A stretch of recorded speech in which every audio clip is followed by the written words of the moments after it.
"Stop running, Aurelia. The moor doesn't have an exit." A voice boomed through the fog. Aurelia Thorne didn't stop. Her lungs felt like they were filled with crushed glass. She gripped the heavy silk of her wedding gown, lifting the hem out of the thick, black mud. The white fabric was ruined. It was stained gray and brown, dragging behind her like a dead weight. Every time she looked back, the headlights got closer. Four black SUVs tore through the tall grass. They weren't just following her. They were hunting her. Her satin shoes lost their grip on a slick patch of moss. Aurelia went down hard. She gasped as the cold mud soaked through her bodice. Before she could scramble up, the engines roared louder. The car swerved, tires spitting dirt, and formed a perfect metal cage around her. Aurelia panted, her hair stuck to her wet cheeks. She was trapped. The door of the lead car opened. Alaric Vane stepped out. He didn't look like a man about to get married. He looked like a man about to start a war. He adjusted his maroon tie, the dark color standing out against his charcoal suit. He pulled a cigarette from a silver case and lit it. The flame flickered in the wind, casting sharp shadows over his high cheekbones. "I told you," Alaric said, exhaling a thick cloud of smoke. "You can run from me, but you cannot hide." Aurelia slumped back onto the sandy ground. She didn't have the strength to stand. Tears carved clean paths through the dirt on her face. "Please, Alaric, let me go. I can't marry a man who thinks I'm a monster. I can't do this." Alaric walked toward her. His polished boots didn't seem to touch the mud. He reached down and gripped her chin. He forced her head up until she had to look into his cold, blue eyes. He blew smoke directly into her face. "You aren't in a position to negotiate," he whispered. He looked down at his cigarette. With a flick of his wrist, he jerked the glowing ember toward the base of her dress. The dry lace caught instantly. A small flame began to eat away at the hem near her feet. "No." Aurelia scrambled back, but Alaric grabbed her arm and pulled her into a tight, suffocating hug. "You have two choices right now," Alaric said into her ear. His voice was calm, which made it scarier. "You can die right here in this field. Or you can lift your status. You can go from being the maid who sleeps in the attic to the wife of the Alpha. You can be in my arms or under the dirt. Choose." The fire licked at her calves. The heat stung her skin. Aurelia felt the sting of the burn and the weight of his iron grip. She knew Alaric. If she didn't say yes, he would let her burn. He would let her become a cripple just to prove he owned her. She grabbed the lapels of his expensive coat, her knuckles white. "Fine," she screamed. "I'll marry you. I'll be the blood bag for your sister." Alaric didn't smile. He simply leaned down and smothered the flame on her dress with his gloved hand. He had what he wanted. He knew Aurelia was the only match for Serafina. His sister was in a coma, wasting away from a rare blood disease that only the Thorne lineage could heal. He didn't care about the wedding. He cared about the straw. The wind howled over the cliffside. High above, eagles circled, waiting for something to die. Alaric looked at Aurelia like she was his prey. She had been his runaway hamster for long enough. Aurelia's head hit his shoulder. The pain in her legs and the terror in her heart finally broke her. She went limp in his arms. Alaric didn't look concerned. He hoisted her over his shoulder like a sack of grain. He walked to the car and tossed her into the back seat. "Drive," he told the beta behind the wheel. "We have a ceremony to finish." Aurelia woke up to the smell of lavender and expensive laundry detergent. She sat up fast, her heart hammering. She was in a room she recognized. It was the master suite of Vane Manor. The bedsheets were cool silk, a far cry from the muddy ground. The bathroom door opened. Alaric walked out wearing nothing but a black bathrobe. Water droplets clung to his tan chest. He didn't even look at her as he walked to the vanity. "You talk in your sleep," Alaric said. "Are you having nightmares already?" Aurelia pulled the covers up to her chest. She didn't say anything. She just lowered her head, her dark hair hiding her face. Alaric picked up a stack of legal papers from the table and tossed them onto the bed. They landed near her feet. "Sign them," he ordered. "And write whatever number you want in the settlement box. Consider it your paycheck for the blood you're going to give." Aurelia looked at the empty money slot. He was trying to buy her. He wanted to turn her into a transaction so he didn't have to feel guilty about hating her. She picked up the pen he threw at her. She didn't look at the numbers. She didn't care about the Vane fortune. She signed her name at the bottom in a jagged, angry script. She left the money box empty. Alaric walked over and snatched the paper. He glanced at the empty box and his eyes darkened for a second. Then, He let out a short, cold laugh. He turned and walked out of the room. The moment the heavy oak door clicked shut, Aurelia broke. She buried her face in the pillows and sobbed. I hate you, Alaric Vane. I hate you. She had loved him once. As the daughter of the family gardener, she had grown up in the shadows of the Vane estate. When her father died, the Vanes had kept her on as a maid. She had spent her teenage years watching Alaric from the windows. She had nursed a crush on him for years. Then came the night of the accident. Aurelia closed her eyes and saw it again. She had walked into Serafina's room and found her on the floor. There was a knife nearby. Serafina was unconscious. Before Aurelia could call for help, Alaric had walked in. He saw the blood. He saw Aurelia holding the knife. She had tried to move away from the body. He didn't ask questions. He didn't want the truth. He wanted someone to blame. Aurelia tried to shift her weight, but she let out a sharp hiss. She looked down at her legs. Someone had applied a thick, cooling ointment to her burns. They were wrapped in clean white gauze. You're going to pay for this, Alaric, she whispered to the empty room. One way or another. Crying won't wake the dead, and it certainly won't heal the living, a sharp voice snapped. Aurelia flinched as the bedroom door creaked open. Martha stood there, her face a map of deep-set wrinkles and hidden sorrows. She carried a tray with a steaming bowl of broth and a fresh set of clothes. Aurelia scrambled to sit up, but the movement pulled at the raw skin on her calves. Martha, Aurelia sobbed, reaching out. The elderly maid set the tray down and pulled Aurelia into a tight embrace. Martha had been the only person to hug her since her father's funeral. To Aurelia, this woman was the only mother she had left. I didn't do it, Martha. You have to believe me. I would never hurt Serafina, Aurelia whispered into the woman's apron. I know, child. I know. Martha sighed, stroking Aurelia's hair. But the Alpha sees what he wants to see. Right now, he sees a villain. You have to be stronger than his sight. Martha pulled away and pointed to a folded garment on the bed. It was a short, thin gown made of pale blue silk. It was beautiful, but it was dangerously short. He wants you downstairs for breakfast, Martha said. He chose this dress himself.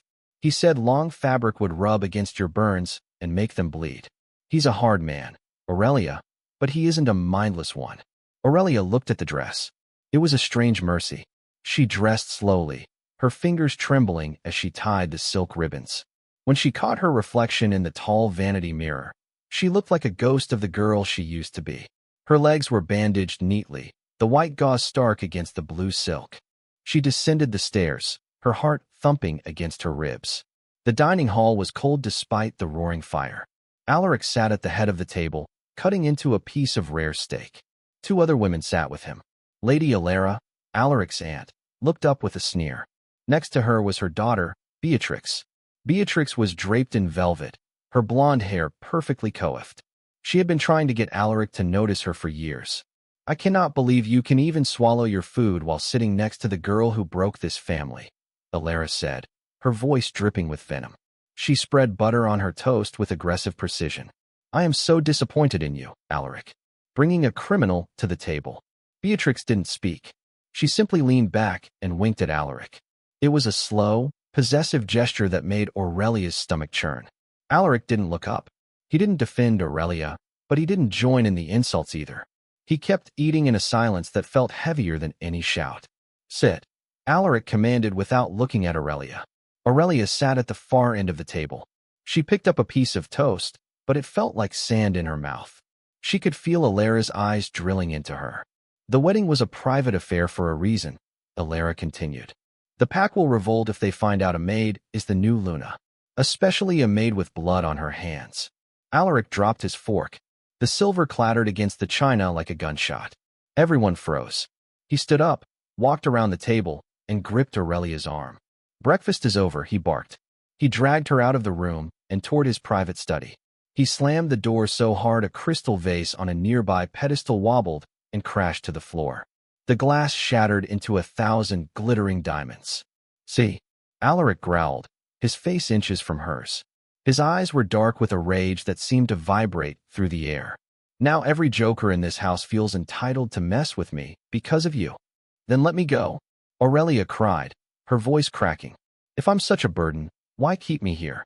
Alaric grabbed her chin, his grip tight enough to make her hiss in pain. Because Serafina needs you. And because I haven't finished breaking you yet. He let go of her abruptly. Fix your face. We're going to the hospital to see my sister.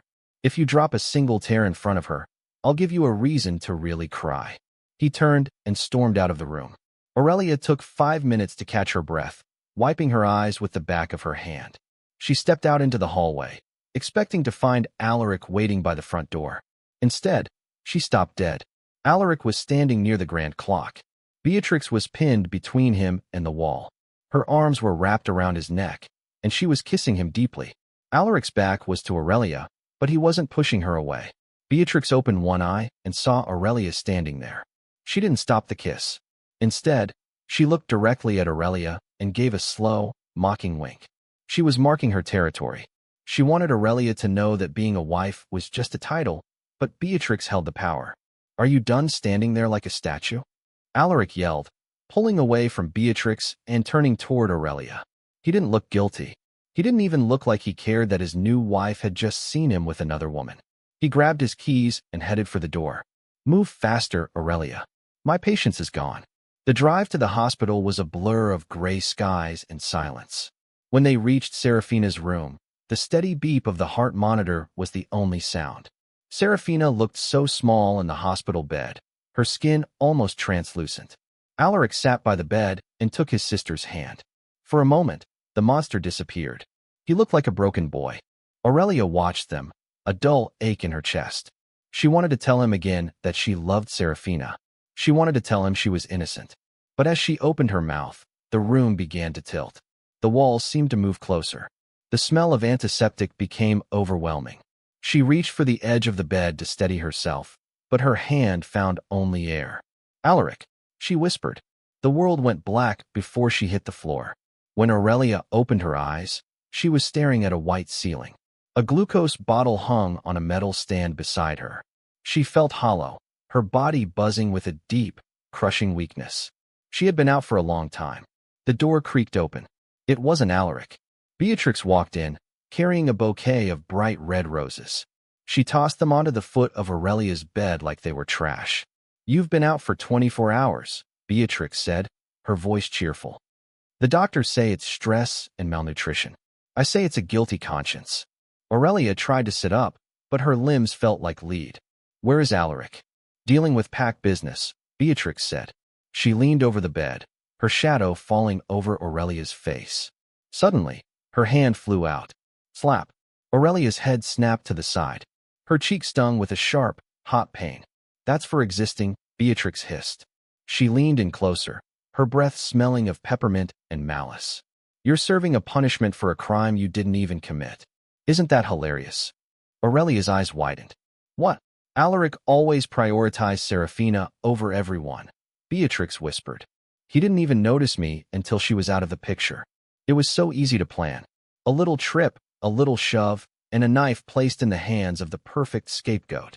Beatrix chuckled, a dark, melodic sound. I killed 2 birds with 1 stone. Serafina is a vegetable, and you are a prisoner. Now Alaric is mine. I know he's been your little crush since you were a girl. How does it feel to know he'll never believe you? Beatrix stood up and straightened her skirt. Enjoy your drip, Aurelia. I have a date with your husband. As the door clicked shut, Aurelia stared at the ceiling. The shock was being replaced by a cold, sharp clarity. She wasn't just a victim anymore. She was a witness. I'm going to make you see, Alaric, Aurelia whispered to the quiet room. I'm going to make you see everything. If you die in this bed, you're of no use to my sister, so start eating. Alaric barked as he stepped into the room. Aurelia didn't flinch this time. She watched him walk toward her, his movements fluid and dangerous like a wolf stalking the tree. He looked tired. The dark circles under his eyes told her he hadn't slept, but his expression remained a mask of cold indifference. He set a plastic container of soup on her bedside table. I know the truth, Alaric, Aurelia said. Her voice was thin, but steady. Alaric paused, his hand still hovering over the table. He turned his head slowly, his blue eyes narrowing. The truth? The truth is that you were found over my sister's body with a blade. The truth is that she is upstairs in a coma while you are down here taking up a bed you don't deserve. Beatrix was there, Aurelia said, pushing the words out before her courage failed. She told me. She's the one who pushed Serafina. She framed me so she could have you. Alaric's reaction wasn't what she expected. He didn't erupt in rage. He didn't gasp in shock. He let out a low, dark chuckle that sounded like dry leaves skittering over a grave. He leaned down, placing his hands on either side of her shoulders, trapping her against the pillows. Beatrix has been by my side every day since the accident, Alaric whispered, his breath hot against her ear. She is the only one who hasn't lied to me. Do you really think I'm going to believe the girl who tried to run away in the middle of her own wedding? You're desperate, Aurelia. And it's pathetic. He straightened up, his lip curling in disgust. You have 10 minutes to finish that soup. The car is waiting. You're being discharged. Aurelia watched him walk out, her heart feeling like a lead weight. He was blinded. Beatrix had played him perfectly, using his grief as a shield. As she forced herself to swallow the lukewarm broth, she realized that words were useless. She couldn't tell him the truth. She had to show him. The ride back to Vane Manor was suffocating. Alaric ignored her, focusing on his phone, while Aurelia stared out at the passing trees. When they arrived, the front doors were thrown open by Silas, Alaric's beta. Silas was a mountain of a man with a scarred brow, but unlike the others, he didn't look at Aurelia with hatred. He looked at her with curiosity. The Alpha Council is waiting in the library, Alaric, Silas reported. They're questioning the validity of the marriage. Let them wait, Alaric snapped. Silas, take her to the West Wing. She is to stay there until the first transfusion tonight. Aurelia's breath hitched. Tonight. The doctors say Serafina is weakening, Alaric said, finally looking at her. You signed the contract. Your blood belongs to this family now. Don't forget that. Silas led her toward the West Wing, far from the grand suites and the warmth of the main house. The hallways here were narrow and smelled of old paper and dust. You don't look like a killer, Silas said quietly as they reached her door. Aurelia stopped. She looked up at the beta. I'm not. I loved her like a sister. I was the one who found the knife after the police left, Silas muttered, looking around to ensure they were alone. It wasn't a kitchen knife. It was a ceremonial blade from the display case. A display case only family members have the key to. Aurelia's heart soared. Then you know? You have to tell Alaric. Alaric is in a blood rage, Aurelia, Silas warned, his voice dropping to a whisper. He isn't thinking with logic. He's thinking with his wolf. If I bring him doubt without proof, he'll turn on me too. Watch your back. In this house, the shadows have teeth. He opened the door and gestured for her to enter. The room was small and sparse, more like a cell than a bedroom. Aurelia sat on the edge of the narrow bed. She didn't have much time. If she was going to be used as a blood bag, she would be too weak to investigate.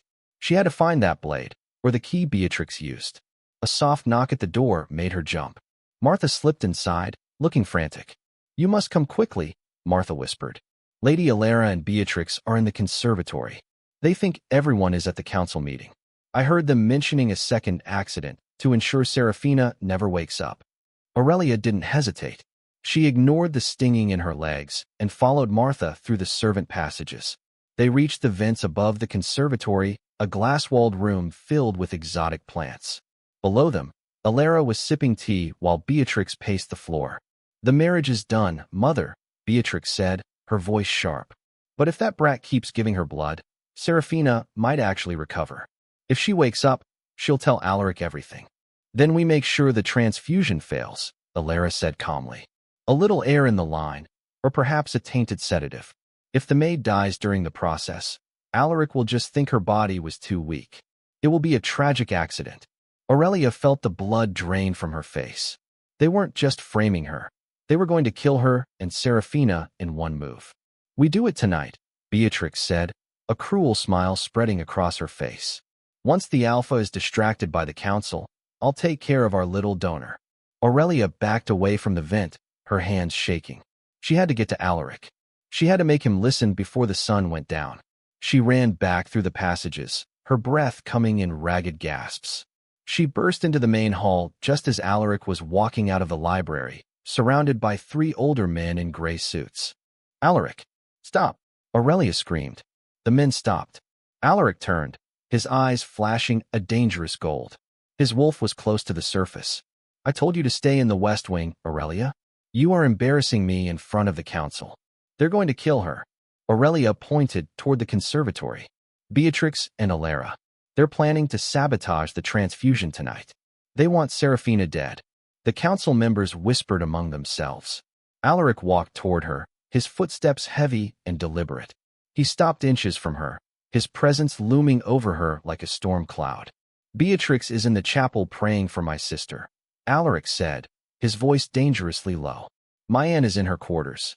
You are lying to save your own skin because you're afraid of a needle. I'm not lying. Check the conservatory. Check the servant passages. Alaric grabbed her arm, his grip bruising. Enough. You are making yourself look insane. Silas, take her to the medical wing and lock the door. No one goes in or out until I arrive for the procedure. Alaric, please.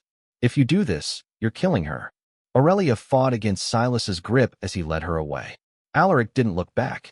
He turned to the council members. My apologies. The girl is unstable. Silas led her toward the medical wing, but he didn't look as confident as before. Aurelia, if you're lying, he'll kill you himself. I'm not lying, Silas. And if you lock that door, you're handing Beatrix the key to our graves. Silas stopped at the entrance to the sterile room. He looked at the heavy electronic lock, then back at Aurelia. He reached into his pocket and pulled out a small, silver device. This is a localized jammer, Silas whispered, shoving it into her hand. The lock will look engaged on the security monitors, but the door won't actually latch. If someone comes for you before Alaric gets here, run. Why are you helping me? Silas looked down at her, his eyes grim. Because the Alpha deserves the truth, even if he's too blind to find it. Aurelia sat in the cold, white room, clutching the jammer.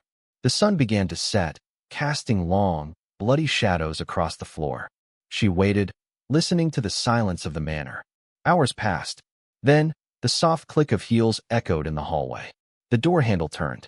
Beatrix walked in, wearing a nurse's white coat. In her hand, she held a tray with a long, shimmering needle and a vial of clear liquid.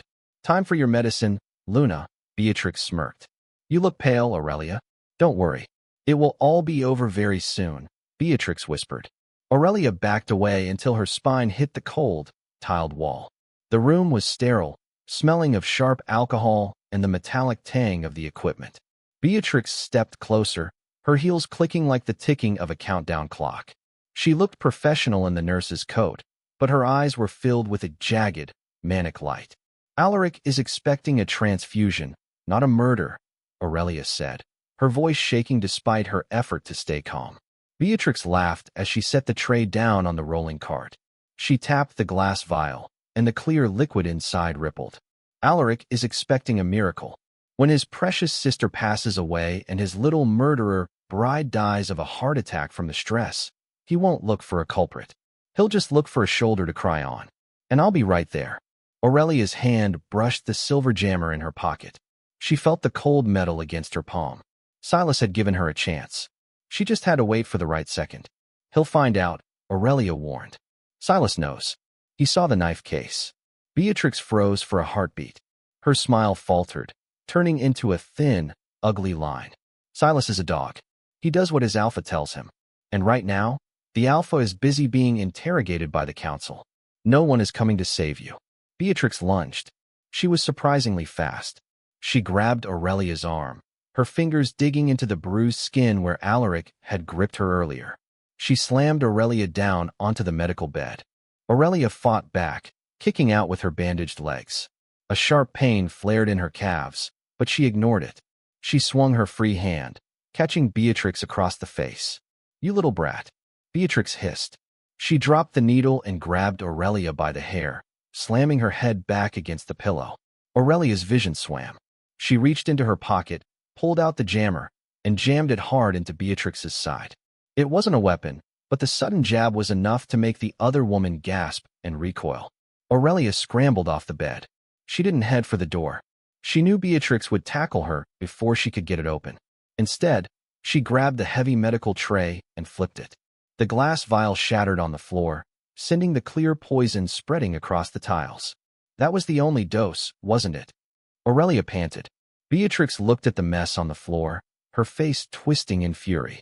I have more in the lab. You think you're smart? You're just delaying the inevitable. Beatrix turned toward the door, likely to lock it from the inside or call for Alara. This was it. Aurelia sprinted for the door. Thanks to Silas's jammer, the electronic lock hadn't engaged. She threw the door open and collided with a solid wall of charcoal wool. What is the meaning of this? Alaric stood in the hallway. His face was a mask of cold fury. Behind him stood Silas and 2 members of the council. Alaric. Thank God. Beatrix wailed, her voice instantly shifting from a hiss to a sob. She collapsed onto her knees near the shattered glass. She went crazy. I came in to check her vitals, and she attacked me. She broke the medicine for Serafina. Alaric looked at the shattered glass, then at Aurelia's disheveled hair and the jammer in her hand. He stepped into the room, his presence sucking the air out of the space. She tried to kill me, Aurelia said, her voice low. The liquid on the floor. It isn't a sedative. It's poison. If you don't believe me, test it. Test the residue. Alaric looked at Silas. Get the lab tech. Now. Beatrix's breath hitched. Alaric, darling, you can't listen to her. She's trying to deflect. She's the reason Serafina is in that bed. Then you have nothing to fear from a test, Beatrix, Alaric said. He didn't look at her. He kept his eyes locked on Aurelia. There was a flicker of something new in his gaze. It wasn't trust, but it wasn't the blind hatred from before. It was doubt. Silas returned moments later with a portable scanner. He knelt and dipped a strip into the liquid. The machine whirred for 3 long seconds. A sharp, red light flashed on the screen. Potassium chloride, Silas reported, his voice grim. High concentration. This isn't medicine, Alpha. This is a lethal injection. The silence that followed was deafening. The council members looked at each other, their faces pale. Beatrix scrambled backward, her eyes darting toward the door. I didn't know. Alara gave it to me. She said it would help. My mother had nothing to do with this. Alara's voice boomed from the doorway. She walked in, her head held high, though her eyes were cold. Beatrix must have been confused. The stress of the tragedy has clearly broken her mind. Aurelia watched in horror as Alara immediately threw her own daughter under the bus to save herself. Alaric, Beatrix gasped, reaching for his hand. Please, take her to the cells, Alaric said. His voice was a dead weight. Both of them. Alaric, you can't. Alara screamed as Silas and the guards moved in. I am your aunt. I am the matriarch of this pack. You are a traitor to the blood, Alaric growled. His eyes turned fully gold, his wolf showing its teeth. Get them out of my sight. The room cleared quickly, leaving only Alaric and Aurelia in the wreckage of the medical wing. Aurelia leaned against the bed, her strength finally failing her. She felt the tears she had been holding back finally start to fall. Alaric walked toward her. He didn't stop until he was inches away. He reached out, and for a second, Aurelia thought he might strike her. Instead, his thumb brushed a stray tear from her cheek. Why didn't you tell me about the knife case? He asked quietly. I tried, Aurelia whispered. You wouldn't listen. Alaric looked down at her bandaged legs. He saw the red seep through the gauze where she had strained herself during the fight. Without a word, he reached down and scooped her up. This time, he didn't throw her over his shoulder. He held her against his chest, her head tucked under his chin. The marriage was a mistake, he muttered as he walked toward the elevators. Aurelia's heart sank. Are you letting me go? Alaric stopped and looked down at her. His blue eyes were unreadable. No, I'm keeping you, but not as a prisoner. Beatrix might have pushed her, but Serafina still needs the blood, and I still need to know why you were holding that knife. I was trying to help her, Aurelia said. We'll see, Alaric said. For now, you stay in my room, where I can see you. He stepped into the elevator, the doors closing on the medical wing. As they ascended, Aurelia realized the war wasn't over.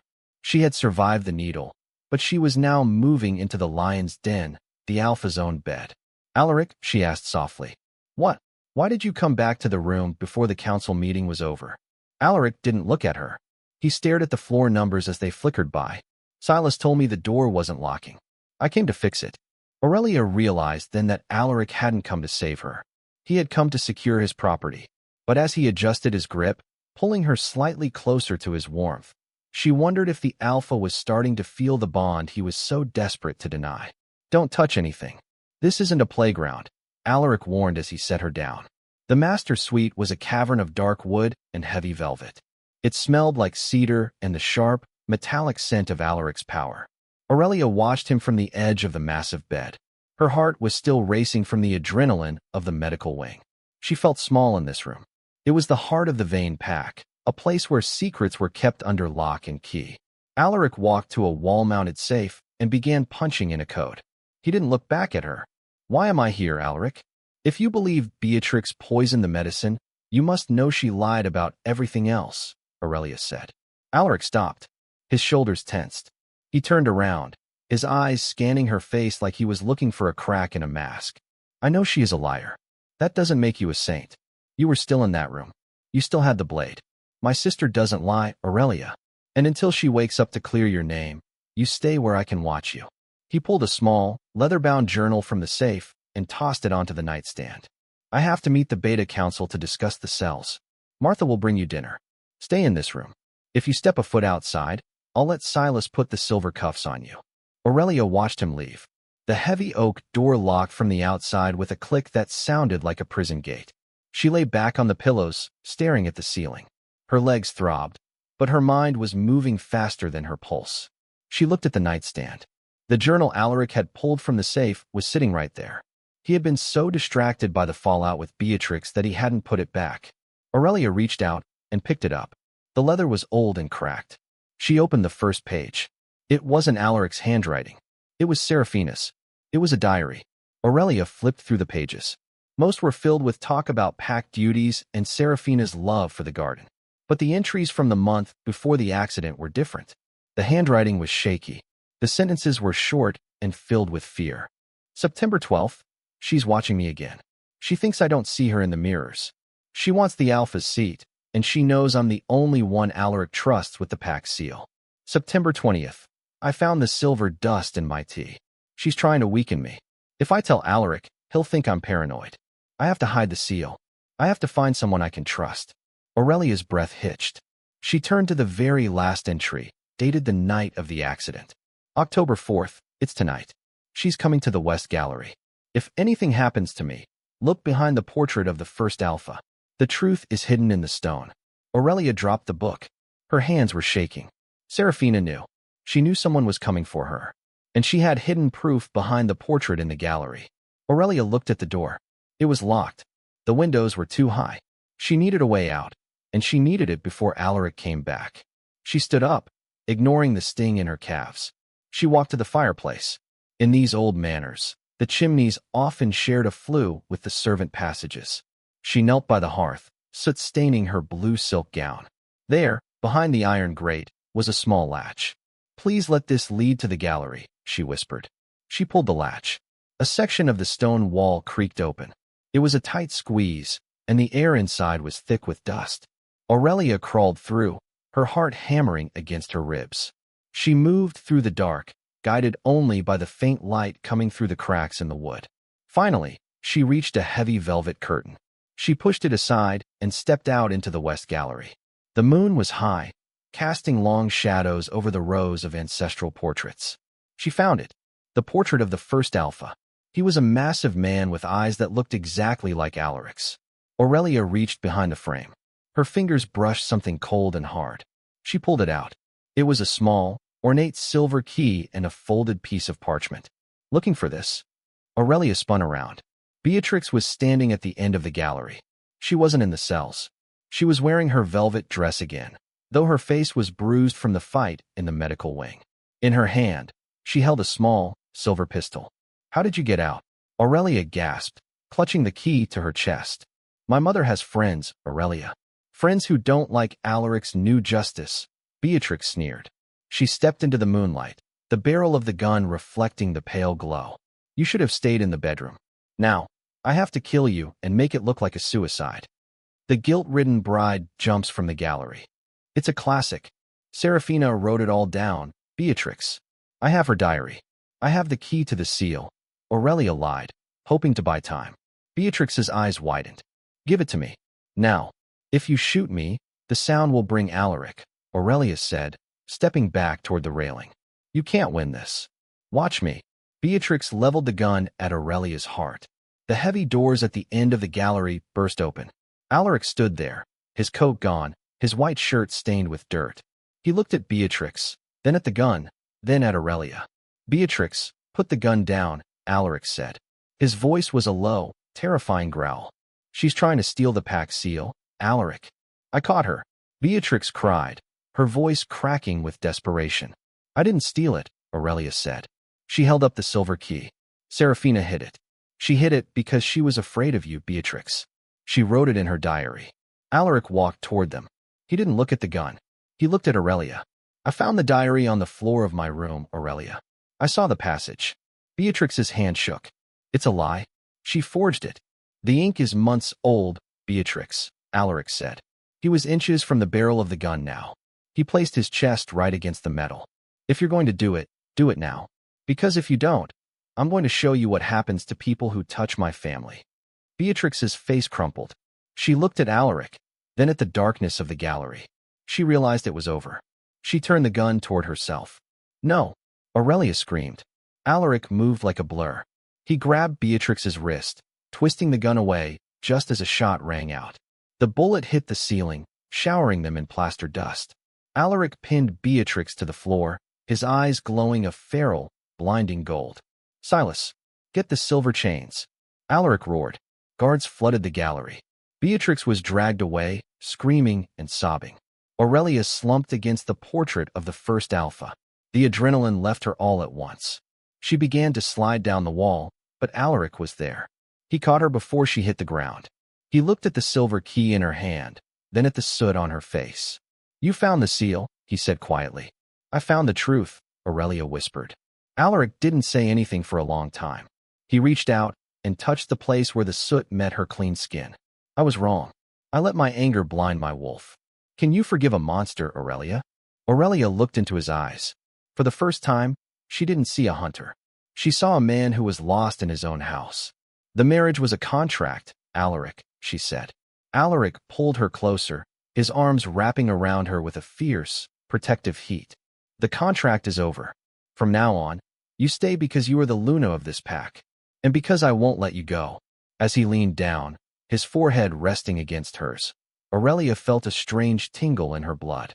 The bond she had felt as a girl was back, stronger and deeper than before. But as they stood in the moonlit gallery, a low, rhythmic sound began to echo through the manor. It was the sound of a bell, the emergency bell from the medical wing. Serafina, Aurelia gasped. Alaric gripped her hand. She's waking up. If she doesn't recognize me, I don't know what I'll do, Alaric whispered as they sprinted toward the medical wing. His hand was a vice around hers, his pace so fast Aurelia had to struggle to keep up. The hospital wing was no longer a place of quiet despair. It was buzzing. Nurses hurried past with monitors, and the scent of ozone and electricity filled the air. At the center of the chaos was the room where Serafina lay. Alaric burst through the doors and stopped dead. Serafina was sitting up. Her skin was still pale, and her eyes looked too large for her face, but she was breathing on her own. She looked at Alaric, then her gaze shifted to Aurelia. Aurelia? Serafina's voice was a dry rasp, barely more than a breath. Aurelia felt a sob rise in her throat. She stepped forward, ignoring the way Alaric's body tensed beside her. She took Serafina's hand. It was cold, but the pulse was there, stronger than it had been in months. I'm here, Serafina. You're safe now, Aurelia said. Serafina's fingers gripped Aurelia's hand with surprising strength. She looked past Aurelia, her eyes widening as they landed on Alaric. Alaric, the knife. Did you find it? I found it, Serafina, Alaric said, his voice thick with emotion. He knelt by the bed, his head bowed. I thought Aurelia did it. I'm so sorry. Serafina shook her head slowly. Not Aurelia. She tried to stop the bleeding. It was Beatrix. She wanted the seal. She said you would never love a sister who was a burden. Alaric let out a jagged breath. He looked like a man who had just been struck by lightning. The guilt on his face was so heavy that Aurelia almost reached out to comfort him. He had spent months hating the only person who had tried to save his family. She's in the cells, Alaric growled, his eyes flashing gold. She will never touch you again. Neither will Alara. Wait, Serafina whispered. She reached out with her other hand, touching Alaric's arm. Alara. She wasn't just helping Beatrix. She has a buyer. The Crescent Pack. They want our territory, Alaric. They're coming tonight. The room went silent. Even the machines seemed to stop beeping. The Crescent Pack was the Vane's oldest enemy. They were ruthless, and if they were coming tonight, it meant the pack was at its weakest point. Silas, Alaric roared. The beta appeared in the doorway instantly. Alpha, seal the perimeter. Raise the silver wards. Alara sold us out to the crescents. They're on their way, Alaric ordered. Silas didn't ask questions. He gave a sharp nod and vanished. Alaric turned back to Aurelia. His expression was no longer one of grief. It was the face of a commander. Take Seraphina to the safe room in the basement. Martha will meet you there. Do not come out until I come for you, Alaric said. Alaric, your wounds from the fight with Beatrix. You're not at full strength, Aurelia said, stepping toward him. Alaric grabbed her by the waist and pulled her flush against him. He didn't care that the nurses were watching. He pressed a hard, possessive kiss to her forehead. I have the Luna of the Obsidian pack at my side and my sister back from the dead. I've never been stronger. Go. Now. Aurelia helped the nurses move Seraphina into a specialized wheelchair.